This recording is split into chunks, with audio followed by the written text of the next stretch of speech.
They call a play, that's a strategy. We need to learn strategies to help us get our goals a lot faster. Now, the thing about this is, I hope everyone understands, you don't have to figure all this stuff out. Now, you asked about a formula, right? Think and Grow Rich is that formula. Napoleon Hill met a gentleman named Andrew Carnegie. Does anyone know who Andrew Carnegie is?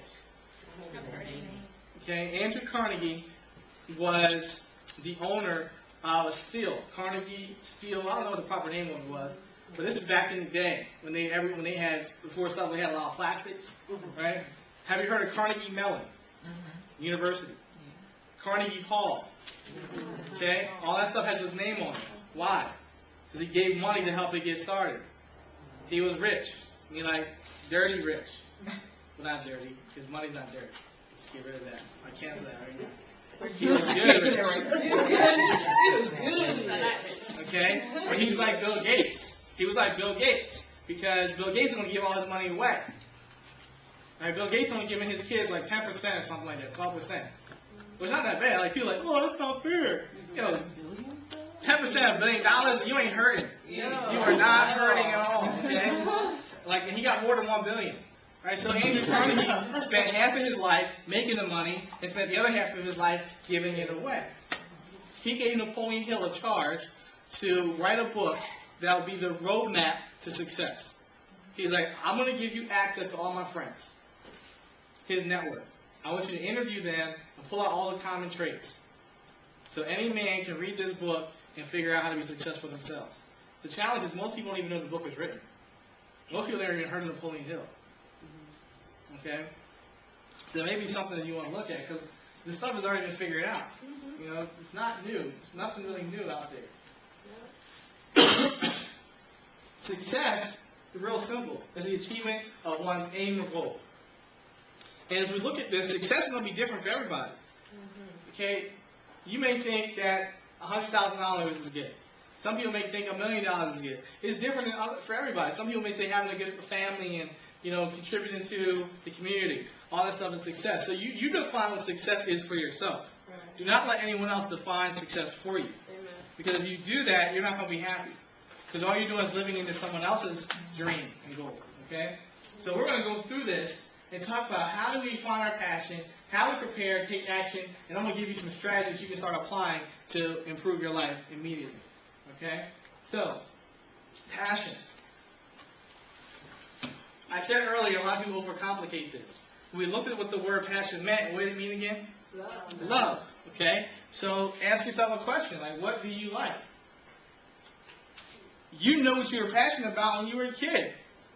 My daughter, I know what she's passionate about. There's no question in my mind what she's passionate about or what she's going to be doing with her life. I'm not going to jack her up and say, you got to do some traditional stuff. People are like, you didn't graduate from college. You want your kids to graduate from college? I don't care. I didn't go. Parties like I did. Learn something outside the classroom. But eventually, you have to start making some money. All right? I'm not hung up on whether they graduate or not because I know you can make it if you don't. If you do, that's even better. I'm not recommending anybody go fail out on purpose, all right? I didn't do it on purpose, okay? That was not my intention, all right? So yeah, the more tools you add to your toolbox, the better you will be. But I'm not going to be setting people up and say you have to do this, you have to do that. She's passionate about anything that's artistic, singing, dancing, acting, performing. I'm not passionate about any of that stuff. See, what most parents do is try to force their kids to be passionate about what they're passionate about. Right. I don't know. Why would you do that? There's no reason to do that. Let her be passionate about what they're passionate about. You already know what you're passionate about. How do I know? Where do you spend your money? What do you spend your money on? That's what you're passionate about. Okay? And I spend a lot of my money on what I do now. Right? My passion became my profession. I started investing in myself. Why? Because I wanted to get better. I knew people had figured out how to be successful, so I wanted to figure out what they knew. So my passion became my profession. Before, what I was passionate about wasn't making any money. When I was in school at University of Delaware, I was passionate about looking good and going to parties. That's where all my money went. Okay? I would go to the mall every Friday to get a new outfit at Christiana Mall. How could I do that with no job? Because you could sign up for a credit card as soon as you get on campus. I had like at least 4 credit cards. And like 3 of them had a $1,000 credit limit. I didn't realize you had to pay that stuff back, you know? Anybody tell you that? I mean, you do eventually, but I was just swiping it. I was swiping it. Because I was paying more attention to having fun. That's what I was passionate about, all this other stuff. The other stuff ain't me any money. Look at what your bank account, your bank statement says.